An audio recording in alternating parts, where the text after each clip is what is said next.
ጥያቄዎች የዛሬ አንደኛ ጥያቄ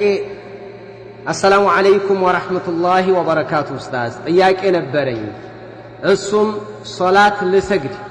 በምቆም ሰዓት ብዙ ስለ ዱንያ ሐሳቦች ይመጡብኛል እና በዛን ሰዓት ሩኩዕን መርሳት ደረጃ እደርሳለሁ እና እኔ ሶላቴ ተቀባይነት የለውም ማለት ነው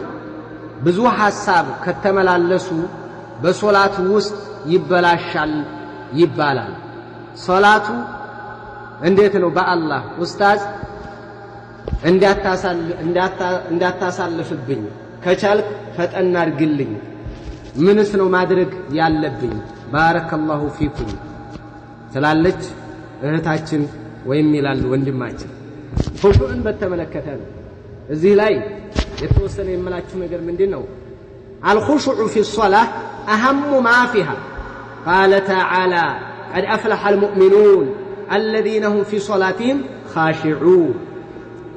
خشوع مالت الله المفرات بصلاة وسط كنقراتو تلو بتعام أساسابيونا عنقبقابيو خشوع روح الصلاة يصلاة نفسنا يصلاة استنفاسنا لصلاة سامبوام كلاليتوام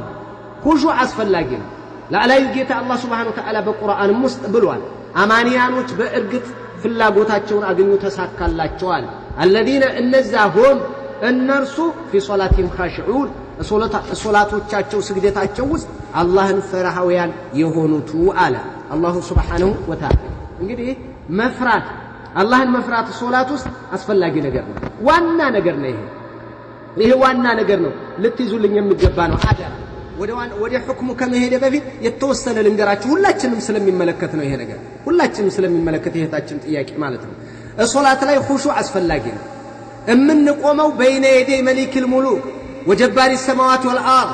ንጉሶች ንጉስ የምድር የሰማያት ዋና አስተዳደር ገዢ ፈጣሪ ሆነው ላዕላዩ ጌታ አላህ Subhanahu Wa Ta'ala በየዲህ መለኩት ኩል ሸይ ሁሉም ነገር መንግስት በእጁ ሆነው ጌታ ዘንድ እሱ ፊት ለፊት ነው የምንቆመው አላህን ልንፈራ ይገባል እየው ለጠቁማችሁማ እህቴም ስሚ እየው ለጠቁማችሁማ ቀደምቶቻችን ወደ ሶላት በሚቆሙበት ሰዓት የሚገርመው አብዱላህ ኢብኑ ዙበይር ይባላል اذا قام في الصلاه كانه عمود ምሰሶ ነበር የሚቆመው የሚመስለው ወጋግራ ከመፍራቱ የተነሳ ንቅንቅ አይልም ነበር وكان يسجد سجود ያደርጋል فتنزل العصافير على ظهره እጀርባው ላይ እየመጡ ወፎች አርፉበት ነበር ንቅንቅ የለም እኛ ኮና ካለን አንድ ጊዜ ወደዛ እናያለን አንድ ጊዜ ጣራን እንቆጥራለን አንድ ጊዜ ግርግዳውን እናያለን ቀለሙን እናያለን ሶፉ ላይ ያለውን የሰው ጀርባ ላይ የተጻፈውን እንግሊዘኛ እናነባለን ያ አላህ ስንት ነገር እማናየው የለም የሰው ግብ ዙሪያው ወደ ታግድም ላግድም እናያለን ተመልከቱ እነሱ ደግሞ እላያቸው ላይ ወፍ ቢያርፍ እንኳን የማይንቀሳቀሱበት ደረጃ ማለት ነው ወፍ ራሱ ምን የማይንቀሳቀስ ግንድ እየመሰለው የሆነ ምንም አይንቀሳቀስም ያ አጥር ግንድ እየመሰለው ላዩ ላይ ያርፍ ነበር ወሶላ يوما في الحج አንድ ቀን ሂጅራ ጠገብ እንትን እያለ እየሰገደ እያለ فجاء حجر قدامه የሆነ ድንጋይ እየተንከባለለ መጣ فذهب ببعض ثوبه ልብሱን በጎን ይዞት ሄደ فمن فتل زور እንኳን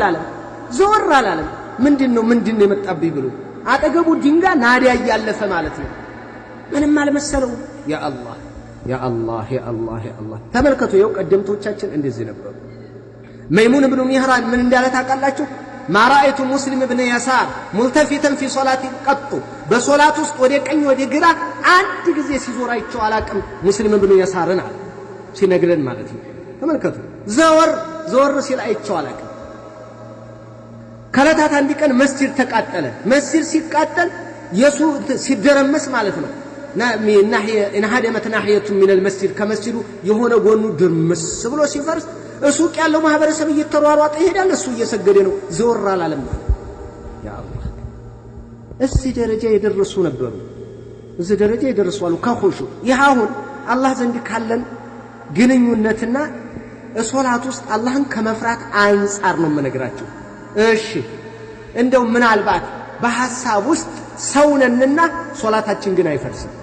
ምን ቢመጣ ትዝ ይለናል ሶላት ስንገባ ሂሳብ ይገባናል። ሶላት ውስጥ ስንገባ የፈተና መልስ እናገኛለን። ሶላት ውስጥ ስንገባ የጠፋ ዕቃ ትዝ ይለናል። ሶላት ውስጥ ስንገባ ሰው የተናገረን ነገር ትዝ ይለናል። ሶላት ውስጥ ስንገባ የማይመጣልን ነገር የለም። ሶላት ውስጥ ስንገባ ትዝ የማይለን ነገር የለም። አገር ለአገር ወንዝ ለወንዝ ነገር ለነገር የማንኳትንበት ነገር የለም። አላህ ሱብሓነሁ ወተዓላ ይሄንን ስላየ እኛ ውስጥ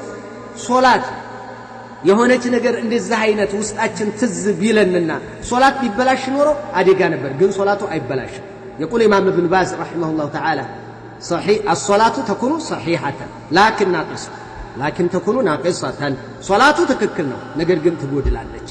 ኹሹዕ ባጣች ጊዜ ማለት ነው። ጭራሽ ኹሹዕን ጭራሽ ምንተው ከሆነ አደጋ ነው። ግን እየወሰወሰ እየገፋን የሚመጣን ነገር እንታገለው ለማስወገድ ለመከላከል እዚህ ነገር ውስጥ በዛው እንዳንኳትን በዛው ሂሳብ እንዳናወራረድ በዛው ሂሳብ እንዳንደምር እንዳንቀንስ በዛው ነገር እንዳንበላ በዛው ሰወጣ እንዲለዋለሁ በዛው ሰወጣ እንዲህ አድርገዋለሁ የሚል ነገር ውስጥ ሲመጣብን መለስ እንበል። አለበለዚያ ጎደሎ ይሆንብናል ሶላታችንና አደጋ ነው። ይሄ ሶላቱ ይቻላል እህታችን ሶላትሽ ይቻላል። ነገር ግን ጉድለት ስለሚመጣበት ታገይ